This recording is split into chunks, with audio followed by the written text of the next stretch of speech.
Good morning students, welcome to English pro class. Friends, English pro class में आप सबका स्वागत है। फ्रेंड्स, 9 के आर्टिकल चल रहा है और आर्टिकल में हमने अभी तक टोटल जो है 4 क्लासेस को फिनिश किया है, कंप्लीट किया है। ठीक है फ्रेंड्स, आज आपका आर्टिकल का 5वां क्लास है। फ्रेंड्स, 9 के हम लोग आर्टिकल में 1 से लेकर 4 क्लास में हम लोगों ने अभी तक 10 रूल्स को देख चुके हैं। आर्टिकल क्या होता है, डिटरमाइनर्स क्या होता है, यूज ऑफ आर्टिकल में हम लोगों ने अभी 10 रूल्स देखे हैं। ठीक है, आज आपका टॉप 10 रूल चलने वाला है और उसका ओमिशन चलने वाला है। फ्रेंड्स, वैसे तो बहुत सारे रूल्स हैं ए एन का और द का, लेकिन मैं आपको टॉप 15 मतलब टॉप 15 का मतलब हुआ कि मैं 15 ठो यूजेज आपको बताने वाला हूं जो आप किसी भी एग्जामिनेशन पॉइंट ऑफ व्यू से बहुत टॉप लेवल का कॉन्सेप्ट होगा।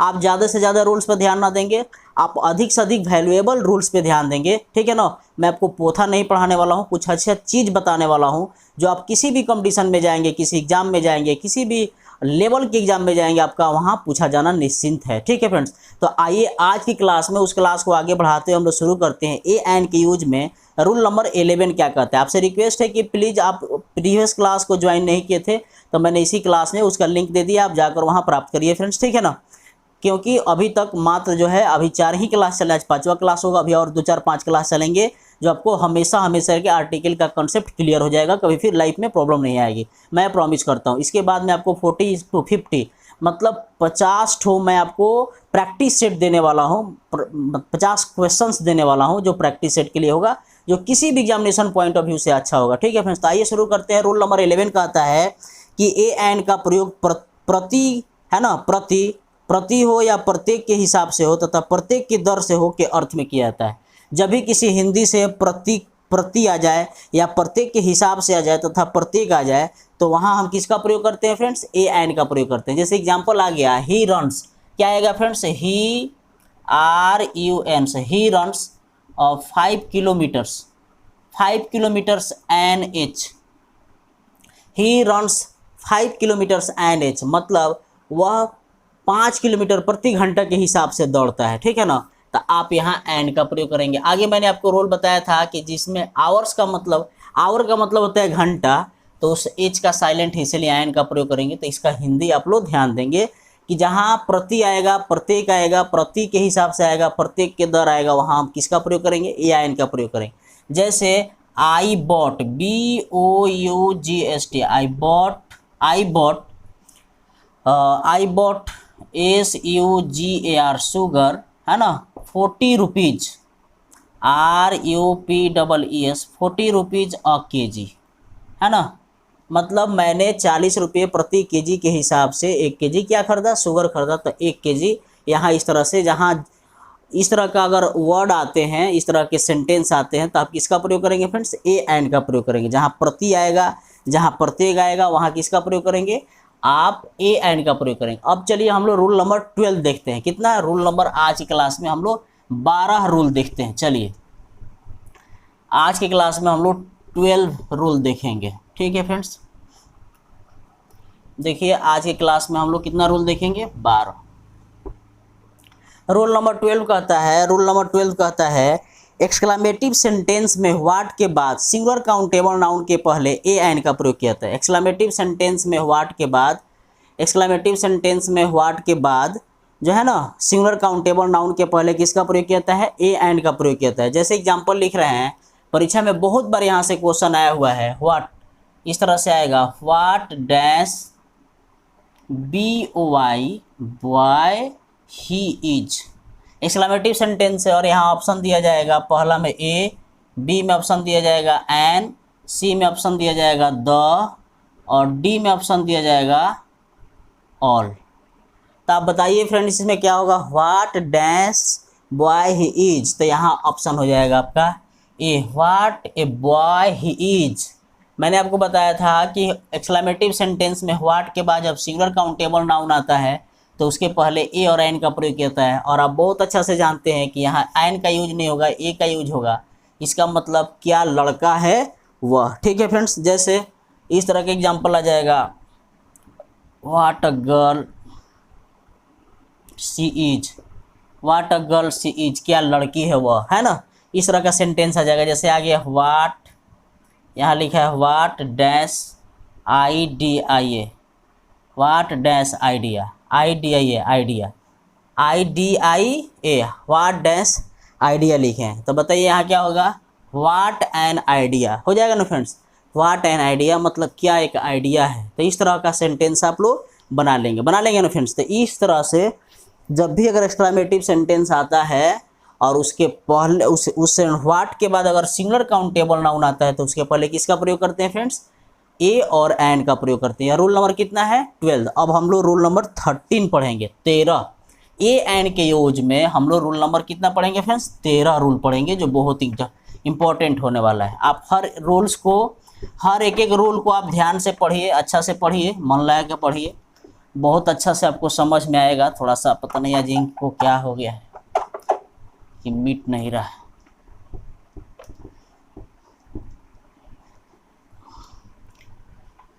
तो आइए रूल नंबर 13 देखते हैं। रूल नंबर 13 क्या कह रहा है फ्रेंड्स। रूल नंबर 13 कहता है सामान्यतः प्रॉपर नाउन के पहले ए एन का प्रयोग नहीं किया जाता है, परंतु यदि किसी प्रॉपर नाउन के पहले ए एन का प्रयोग होता है तो उस नाउन से किसी स्थान व्यक्ति में निहित गुण का पता चलता है। ध्यान देना है, आप सब जानते हैं कि प्रॉपर नाउन के पहले जो है हम नाम किसका प्रयोग नहीं करते हैं, नाउन का प्रयोग नहीं करते हैं। प्रॉपर नाउन के पहले हम ए और एन का प्रयोग नहीं करते हैं, लेकिन अगर उस नाउन के पहले अगर हम ए एन का प्रयोग करते हैं तो उस व्यक्ति या स्थान में निहित गुण का पता चलता है ना। जैसे एग्जाम्पल लिखेंगे, अगर कह दें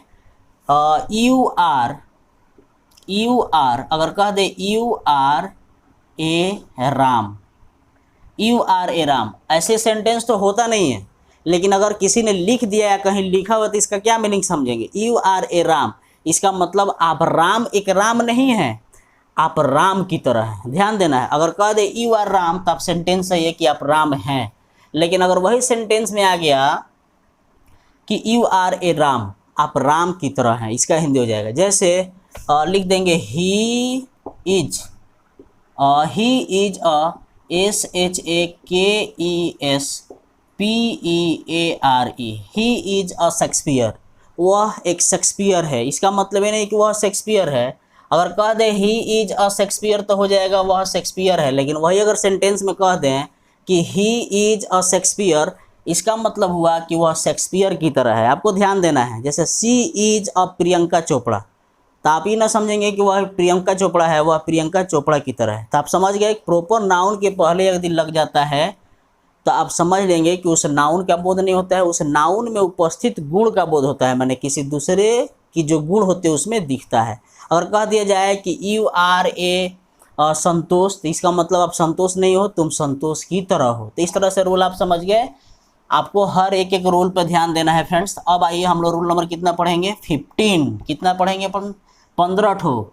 आपको मैं उम्मीद दिलाता हूँ फ्रेंड्स कि आपको जो है जो भी रूल्स बताए जा रहे हैं, जो भी अभी तक रूल्स बताए गए हैं, आपको बहुत अच्छा लगा होगा। चलिए रूल नंबर कहता है 14, रूल नंबर ये आपका 13 था, 14 कहता है जब वर्ब का प्रयोग नाउन की तरह होता है तब उसके पहले ए एन का प्रयोग किया जाता है। ध्यान देना है, जब वर्ब का प्रयोग नाउन की तरह होता है तो उसके पहले प्रायः ए और एन का प्रयोग किया जाता है। जैसे ही हैज़ गॉन, लिखेंगे he has gone for a walk, he has gone for a walk, वह टहलने के लिए गया है। तो यहाँ जो वर्ब है वह नाउन की तरह यूज किया गया है।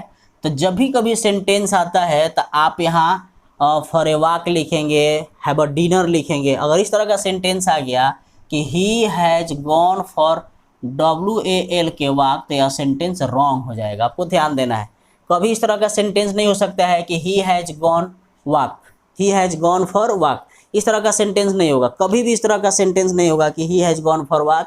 जब भी सेंटेंस होगा फ्रेंड्स तो इस तरह से होगा कि he has gone for a walk लगेगा, ठीक है ना। दूसरा एग्जांपल लिखेंगे, जैसे आप इस तरह से लिखेंगे I want to have a rest, I want to have a rest लिखेंगे REST, मतलब मैं थोड़ा आराम चाहता हूँ। यहाँ हिंदी हो जाएगा मैं थोड़ा आराम चाहता हूँ। आप ऐसे लिख सकते हैं I want to have a drink, क्या लिखेंगे यहाँ रेस्ट के जगह पर आप लिख सकते हैं हैव अ DRINK, ड्रिंक, मतलब मैं थोड़ा पानी पीना चाहता हूँ या थोड़ा सा कुछ लेना चाहता हूँ। तो जब भी अगर कभी वर्ब जो है नाउन की तरह यूज होता है तो आप वहाँ ए और एन का प्रयोग करना ना मिस करेंगे, ठीक है फ्रेंड्स। तो इस तरह से आपके यह रूल नंबर कितना रहा 14। अब हम लोग चलेंगे रूल नंबर 15 में। ठीक है, रूल नंबर 15 आपको 1 से लेकर 15 ठो रूल्स जो बताए गए, कॉन्सेप्ट बताए गए, आप एक एक रूल्स को देख लीजिए और इसके बाद आपको 5 ठो रूल ओमिशन का बता देंगे और इसके बाद 15 या 20 ठो रूल द का यूज बता देंगे, उसका 5 ठो ओमिशन बता देंगे। कुल मिलाकर 50 ठो कॉन्सेप्ट अगर आप जान जाएंगे आर्टिकल में ए एंड द का यूज कहाँ करते हैं और कहाँ नहीं करते, तो मुझे नहीं लगता है कि आपको किसी एग्जाम में आपको फिर से कभी दिक्कत हो पाएगी। ठीक है, बशर्ते एक बात है, आपसे एक कंडीशन है कि आप एक क्लास को जो है रेगुलर देखिए, है ना, बार बार देखिए। अगर एक बार दिक्कत होती है तो दोबारा देख लीजिए। अगर उससे भी क्लियर नहीं होता है तो फ्रेंड्स आप मेरे कमेंट बॉक्स में लिख दीजिए, मैं आपको फिर से समझाने का प्रयास करूंगा। ओके, तो आइए हम लोग शुरू करते हैं आज के क्लास में रूल नंबर 15। रूल नंबर हम लोग 15 शुरू करेंगे। ठीक है फ्रेंड्स, रूल नंबर हम लोग 15 देखेंगे। रूल नंबर 15 कहता है कि माप, तौल, दर तथा गति सूचक शब्दों के पहले जो है किसका प्रयोग किया जाता है, ए और एन का प्रयोग किया जाता है। जब भी अगर माप तौल आएगा, जैसे 1 kg आ गया, है ना, प्रति आवर आ गया, एन आवर आ गया, इस तरह का सेंटेंस आ गया, तो उसमें हम किसका प्रयोग करेंगे, माप तौल वाले सेंटेंस में करेंगे। तो इस तरह से आप रूल नंबर कितना समझ गए, और रूल नंबर 15 समझ गए। ठीक है फ्रेंड्स, रूल नंबर आप 15 समझ गए। अब आइए हम बात करते हैं आगे क्लास जो बहुत इंपॉर्टेंट हो रहा है। देखिए लिखा हुआ है omission of article, omission of article लिखा हुआ है। इसका मतलब हुआ कि आप ए एंड द का यूज, मतलब यहाँ ओमिशन ऑफ ए एन लिखा हुआ है। क्या लिखा है friends, omission of a an, article नहीं लिखा है, मतलब ए एन का यूज आप कहाँ नहीं करेंगे। तो फर्स्ट रूल कहता है कि प्लुरल नाउन के पहले ए एन का प्रयोग नहीं किया जाता है। याद रखना है आपको, प्लुरल नाउन के पहले ए एन का प्रयोग नहीं किया जाता है। जैसे मान लीजिए यहाँ आ गया और यहाँ आ गया COWS काउज, है ना, GIV गिव, यहाँ आ गया MIL के मिल्क, तो यहाँ ए या एन या द नहीं लिख सकते हैं। अब ये नहीं लिखेंगे चूंकि प्लुरल है, एन नहीं लिखा, द भी नहीं लिखेंगे। अगर द लिखेंगे तो यहाँ सिंगुलर लिखना पड़ेगा। द काऊ का मतलब किसी विशेष काऊ की बात होगी।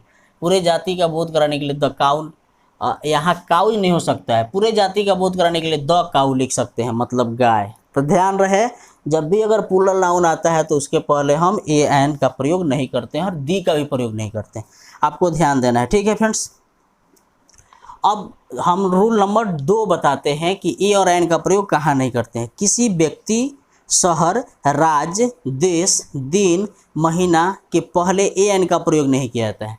जब भी कभी व्यक्ति आता है, जब भी कभी कोई शहर आता है, कोई देश आता है ना, इस तरह का कोई चीज़ आता है, जैसे राज्य आता है, दिन, महीना आता है, तो वहाँ जो है आप ए और एन का प्रयोग नहीं करेंगे। ठीक है फ्रेंड्स, कहाँ कहाँ प्रयोग नहीं करेंगे, दिन, महीना, शहर, राज्य, कंट्री के पहले। जैसे we live in India, VLIVE,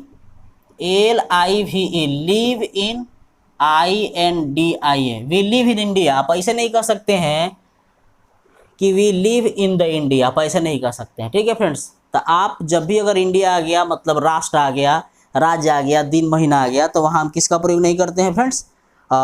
today is, आप आज कौन सा दिन है, मान के चलिए आज आपका है टुडे इज संडे, मंडे कह लीजिए, तो लिखेंगे TODY, today is Sunday, SUNDY, today is Sunday. आप ऐसे नहीं कह सकते हैं कि टुडे इज अ संडे या एन संडे या द संडे। तो दिन, महीना के नाम के पहले आप किसका प्रयोग नहीं करते हैं फ्रेंड्स, ए एन का प्रयोग नहीं करते हैं। मैं उम्मीद करता हूं कि आपको बहुत अच्छा सा समझ में आ रहा होगा जो रूल्स आपको बताए जा रहे हैं। तो ए एन का प्रयोग जो है दिन, महीना, साल, राज्य, देश, स्टेट के पहले नहीं किया जाता है। ठीक है फ्रेंड्स, तो इस तरह से आप रूल याद रखेंगे। चलिए अब आगे हम लोग रूल सीखते हैं। Last, omission. वैसे तो बहुत है लेकिन कुछ कॉन्सेप्ट आप जान लीजिए। लिखा है अनकाउंटेबल नाउन के पहले, जैसे वाटर है, मिल्क है ना, टी है या गोल्ड है, एक्सेट्रा, माने कुछ इस तरह के नाम आते हैं। जैसे अनकाउंटेबल का मतलब the noun which can't be counted, जिस नाउन को गिना नहीं जा सकता उसको अनकाउंटेबल नाउन कहते हैं, तो उसके पहले ए एन का प्रयोग नहीं किया जाता है। जैसे कह दिया जाए GOLD, gold is yellow, YELLOW, gold is yellow, मतलब जो है सोना पीला होता है। तो आप ऐसे नहीं कह सकते हैं ए गोल्ड इज येलो, ऐसा नहीं हो सकता है ना। जैसे कह दिया जाए money is Honey, MONEY, money is Honey, HONEY, है ना। रुपया क्या होता है बाबू, हनी होता है, हनी का मतलब शहद, तो रुपया शहद होता है, मीठा होता है, मधु होता है। तो आप ए हनी ए मनी नहीं कह सकते हैं। तो जब भी अनकाउंटेबल नाउन आता है तो आप वहाँ ए और एन का प्रयोग नहीं करते हैं। ठीक है फ्रेंड्स, तो मैं उम्मीद करूँ कि आज की क्लास आपको बहुत अच्छा लगा होगा। हम लोगों ने अभी तक क्या देखिए, 5वां क्लास तक हम लोगों ने देख लिया आर्टिकल क्या होता है, डिटरमाइनर्स क्या होता है, इसके साथ साथ हम लोगों ने देख लिया 1 to 15 कंसेप्ट, मतलब ए एन का यूज कहाँ करते हैं, और हम लोगों ने 3-4 ठो रूल्स देख लिए किसका, ए एन का प्रयोग कहाँ नहीं करते हैं। ठीक है फ्रेंड्स, तो कल की क्लास जो 6ठा क्लास होगा हम लोग जानेंगे कि यूज ऑफ द का यूज हम कहाँ करते हैं, और उसमें मैं बताने वाला हूँ जिस तरह से बैंक में आता है क्वेश्चन, किस तरह से एयरफोर्स एनडीओ वगैरह में क्वेश्चन आता है, मैं आपको बोर्ड पे लिखकर बताऊंगा। तब तक के लिए फ्रेंड्स आज के लिए इतना ही। Thank you for watching this class. जय हिंद, जय भारत।